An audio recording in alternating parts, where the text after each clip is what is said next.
What is going on, everybody? Welcome back to Talkin Sports with Jake. We're just doing a little sports talk today. We're going to do maybe some baseball and some football. Let's jump right in.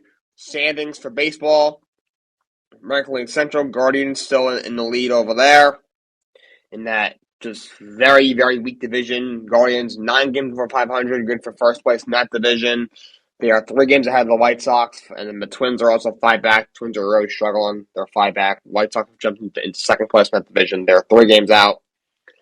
And he's remained 5.5 up on now the Toronto Blue Jays have jumped 3 for second place. So now the Toronto is 5.5 out of the East. Tampa being 6 games out. Astros still 11.5 up on Seattle. National League Central, St. Louis is up 8 games on Milwaukee. The Mets and Braves both lost last night in the tightest division race of the season by far. So the Mets remain a game and a half ahead of Atlanta in the East, and the Dodgers have officially clinched the National League West. In the wild card race, in the American League, the first wild card now is a tie between Toronto and Seattle, both playing for room to get baseball. They are tied for the last spot, half game behind them. For the first spot is the Tampa Bay Rays. And you have the Baltimore Orioles, who are 5.5 games out. So it looks like it should be Toronto, Tampa, and Seattle to be the 3 wildcards in American League. We just don't know what their seeding will be. And you never know, Tampa or Toronto, maybe they'll be able to steal the American League East from the Yankees. We'll see. National League wildcard, Braves have that first wildcard spot, running away at that. Between the Mets and the Braves, whoever does not win that division will get the first wild card. Second wild card is the Philadelphia Phillies. They're a game and a half up for that second wild card spot. And that last spot is San Diego. They are a game and a half behind Philly for the second wild card spot, right on the third wild card spot. Milwaukee remains 2 games behind San Diego for a playoff spot.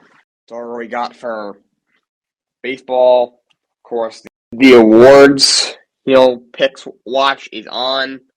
American League MVP looks like it's definitely going to be Judge. He's got, 54 home runs right now. He's trying to break the American League single-season record, which is another former Yankee, Roger Maris, which is 61. The Cy Young in the American League, it's a little more wide open. Verlander is definitely a candidate in Houston. I think Shane McClanahan in Tampa is definitely a candidate. Even Dylan Cease, who's had a second half to remember for the White Sox, is definitely in the mix. In the National League, MVP probably is Goldschmidt. I think Pete Alonso for the Mets should be very much involved in that, but it's probably going to be Goldschmidt. For Cy Young, Alcantara, you could argue, is the favorite. He'll probably win it in National League. We'll see if anyone else emerges. No, Tony Gonsolin, I'm sure he's had a fantastic year. I'm sure he probably deserves to be in that mix as well. Maybe you even want to put Zach Wheeler on the conversation. And then as for the Rookie of the Year awards in the American League, I think it's got to be Julio Rodriguez. I don't think it's even that close. He's had an incredible season, just got a big contract extension, like a 12-year extension. A while back, was an all-star in his first season. Big part of why Seattle is looking like it's going to finally make it to the playoffs for the first time since 2001. It's been over 20 years since they've been in the playoffs, the longest playoff drought of any U.S. sports team on the 4 major sports, so it looks like they'll be heading back, which is good for Seattle. Finally are building something over there. Nationally, I think it's Spencer Strider, the pitcher for the Braves. Braves have the top 2 candidates for sure of him and Michael Harris, the young outfielder.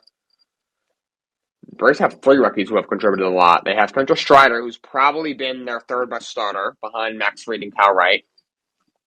Since they called him up on the rotation, he has been fantastic. His comments about the Mets getting lucky were stupid, but he has had a great year and should be Rookie of the Year.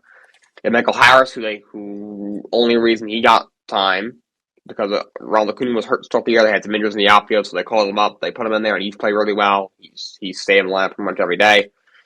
He's had himself a nice year. They just gave him earlier in the season a big long-term extension. And then you have this other kid the second baseman, Grissom, whatever his name is. The Braves second baseman has been a big hole this year with Ozzie Albies, their all-star second baseman. It's been out for a while with the injury. They had Orlando Arcia playing there, then he got hurt. He wasn't playing very well anyway. So they called him up because they really had no one else to go to, and he's on fire. His first couple of weeks, he was at 400. He's been outstanding. If he was up here the whole year, he probably would have been. He might have been the rookie of the year this year if he had stayed up the whole year. There's a lot of good young players over there. But I'm going with Spencer Strider probably for National League Rookie of the Year. Manager of the Year, National League I think it's got to be Buck Showalter for the Mets. I'm very happy the Mets brought him in. He has completely turned that franchise around. American League, not quite as obvious. Maybe Scott Servais in Seattle. Earlier in the year, they were at one point I think they were 5 or 6 games out of the playoff, and they were able to get back to the playoffs. He haven't made the playoffs in 20 years. He has been there a bunch of years, 4 or 5 years at least. I think he's been there. So after at one point being 5 games under 500, they were 6 games out of the playoff spot. That was probably back in probably June or July. Then you fast forward to home stretch of the season.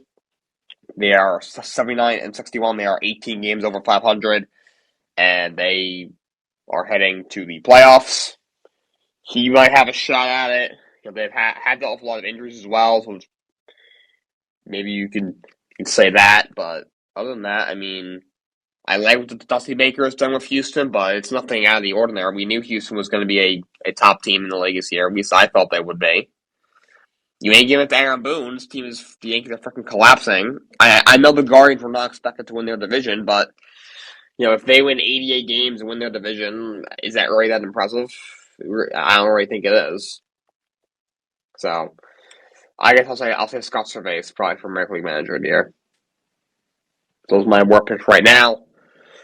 We'll see how the rest of the season goes. The home stretch of the season, we have about probably another 3 weeks or so until the postseason starts for baseball. Moving on to some football, just want to quickly go over the rankings for week 3 of the college football for this week. We have Georgia is now ranked number 1 in the country. They have outscored their opponents, I think 82-3 or something like that the first 2 games. Alabama is ranked 2nd. After they ran through Utah State week 1, they barely squeaked by Texas last week. Ohio State is ranked 3rd. They look good. Michigan has looked very good. They are ranked 4th. Clemson is ranked 5th. Oklahoma is ranked 6th. USC's up to 7th. They've looked really good. Definitely the best team in the Pac-12 right now. Oklahoma State is ranked 8th. Kentucky has shot up into the top 10. They are ranked 9th. Arkansas into the top 10. They are ranked number 10. Michigan State has looked good. They are ranked 11th. BYU shoots up to number 12. At number 13 is Miami, who's looked good so far. Utah is ranked 14th. They struggled in week 1, took a hard loss, but bounced back last week. Tennessee shoots up to number 15. North Carolina State, who week 1 barely squeaked by, but 55-3 win last week. They're 16th. Baylor took a tough overtime loss to the BYU Cougars. Their kicker definitely cost them that game. They dropped to 17th. Florida lost to Kentucky last week. They dropped to 18th. Wake Forest is ranked 19th. Ole Miss is 20th. Texas jumps into the rankings. They're now ranked 21st. They had an impressive win week 1 and almost beat Alabama last week. Penn State is ranked 22nd. Pitt drops down to 23rd.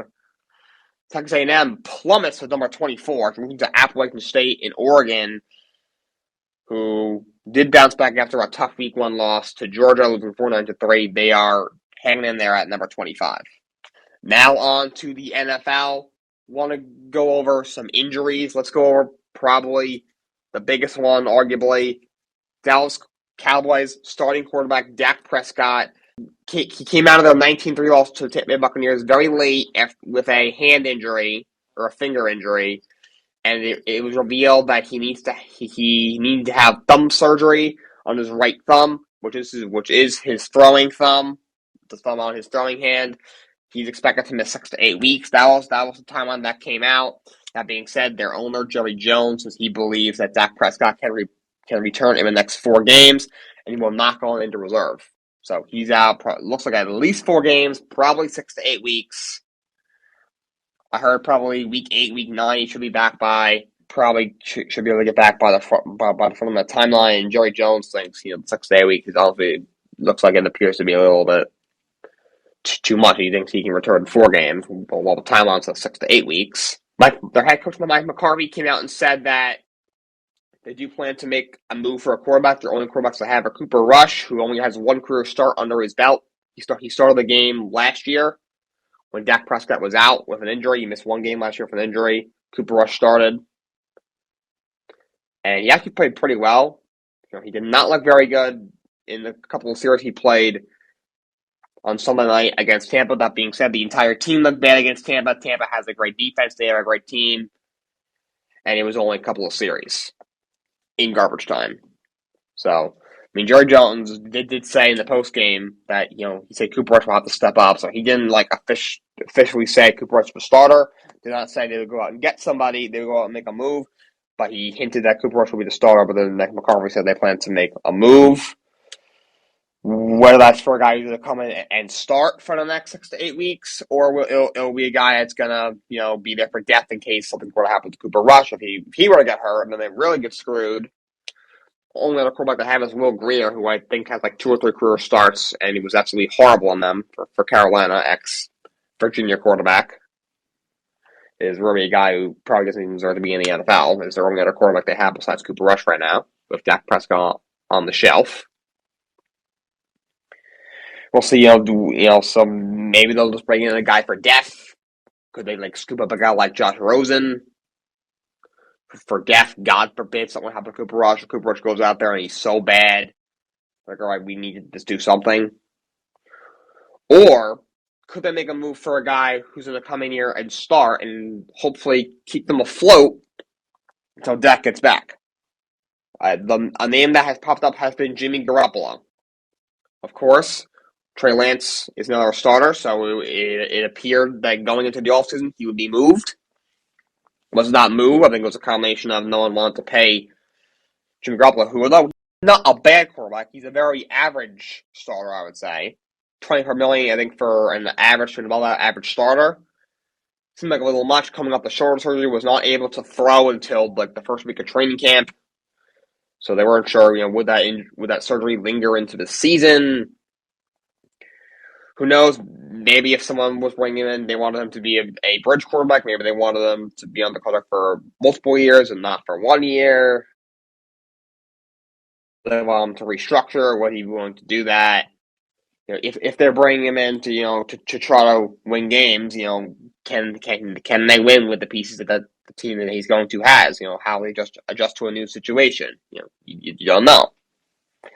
If the 49ers decide to keep Jimmy Garoppolo, they restructured his contract, so he's now only going to make $6.5 million a year. He's still the highest paid backup in the NFL, but $6.5 million is a hell of a lot better than $24 million being their backup. I heard they would listen to offers if Dallas called, even though they did restructure his deal so that they could keep him. That's what the report was. Honestly, I could see them moving him. I could see them, thinking, all right, God forbid that team will lose their quarterback early and panicking and they need the quarterback. They're not going to bring in a guy who's making $24 million for a guy who's going to start 6 or 7 games and then go on the bench the rest of the year. That being said, if Jimmy Garoppolo's only making $6.5 million and he's starting 6 or 7 games, 6, 7, 8 games, whatever it is, that's much more manageable. So we'll see. I'm hearing the 49ers might want the first round pick for him, which I think is going to be too much because I don't think Jimmy Garoppolo's worth a first rounder, and he's only going to be starting for maybe the next 8 weeks. The plans to get Dak back appear by at least week 9. I'm hearing, so they're hoping to get him back by at least mid-season. So they're not bringing Jimmy to start for the whole season. I think there is some other option. Teddy Bridgewater, I think, could be an option. I have not heard anything else, any other connection besides the connection to Jimmy G. But just speculating, maybe Teddy Bridgewater, guy who's got a lot of starting experience, of course, before the injury, started a couple of years for the Vikings, and he played a little bit for the Saints a couple of years when Drew Brees was out. Has been the starter for Carolina and for Denver the last 2 years. Last year was okay with Denver, was serviceable. I would say an average starter at best. He's currently the backup quarterback for the Miami Dolphins, behind Tua in Miami. He could be an option. My guess is Miami brought him in because obviously they're somewhat sold on if Tua is a franchise quarterback, and also Tua also has injury concerns of his own, so they want to make sure they have someone that could step in and play, kind of like they did last year with Jacoby Brissett when Tua got hurt. Brissett in those couple of games he started, was able to be serviceable and was able to give him a chance. That could be a guy, maybe Gardner Minshew, who I'm surprised was not traded this all season. A couple of years ago when Jacksonville played well, then like 3 years ago, he stepped in for injured Nick Foles, played really well, I thought. And then 2 years ago, I thought he struggled a bit, but the team had one win. The whole team sucked. But last year, he started a couple of games in place of his injured Jalen Hurts. I thought looked pretty good. In the game against the Jets, he played well. The other 1 or 2 starts wasn't as great, but could be a guy who could be a serviceable I think could be a serviceable starter if given the opportunity. Tyler Huntley's a name. The guy who started and played to Lamar Jackson last year. I thought was able to they didn't. He was like 0-4 or 0-5, but he didn't throw the ball great, but he's a guy who can make a lot of plays with his legs. That could be an option. Other than that, there isn't a ton of guys out there. I don't. Would Seattle give up Drew Lock? Maybe. Now Geno's the starter and Geno's went out and played well. We'll get to him in a minute. But honestly, if I'm Dallas, I'm not confident in Drew Lock. He went out, a couple years ago was terrible, and he couldn't even be out Teddy Bridgewater. Now can't even be out Geno Smith, in freaking training camp and preseason. So from them, I would call John Lynch, the GM for the Niners, and say, what will it take to get Jimmy G? And if they can't work a trade there, then I look at probably Teddy Bridgewater or Gardner Minshew. So they have a couple of options, but I do think they should bring in a quarterback because the NFC East is a winnable division, despite Dallas having a pretty mediocre team, in my opinion. With Cooper Rush starting the next possibly 6 to 8 weeks, not sure that'll be possible. With Jimmy Garoppolo or Teddy Bridgewater, maybe. We'll see what Dallas does, but my McCarthy said they do plan to make a move, so we shall see. We have some other injuries. Chargers receiver Keenan Allen, their star receiver, hurt his hamstring. Not expected to keep him out for a long time, but probably won't play Thursday against Kansas City because of a short week. Bucs receiver Chris Godwin, unfortunately, his first game back from that torn ACL or torn Achilles, whichever one it was. He got hurt. I believe it's a hamstring or something like that. He's going to be out for a few weeks. So that's a shame. Chris Godwin's the guy who's, when healthy, I would say a top 10 receiver in the game. Him and Mike Evans are the top receiver duo in the league probably. But he has a lot of trouble staying on the field. Another injury, unfortunately for him. TJ Watt, the reigning defensive player of the year, star edge rusher for the Steelers. He has a torn pectoral, but it's a partial tear. If it was a full tear, he would have probably needed surgery. And if he were to have surgery, that would cost him the season. Since it looks like he will not need surgery, he could return in about 6 weeks. He just went on injured reserve, so they're hoping to get him back in 6 weeks, but they'll be without TJ Watt looks like for at least 6 weeks. Another serious player, their running back Najee Harris, got nicked up in the game. He should be fine. He says he's going to play in week 2. The Patriots starting quarterback Mac Jones got nicked up. He has some back spasms.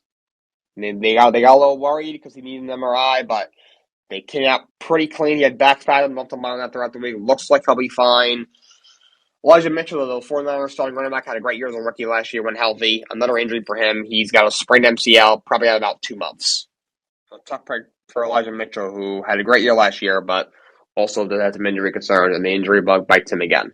With all these injuries, I'm going to go over some waiver wire guys before I close out the show. If you need a new quarterback, let's say Dak Prescott was your quarterback, and you need a quarterback.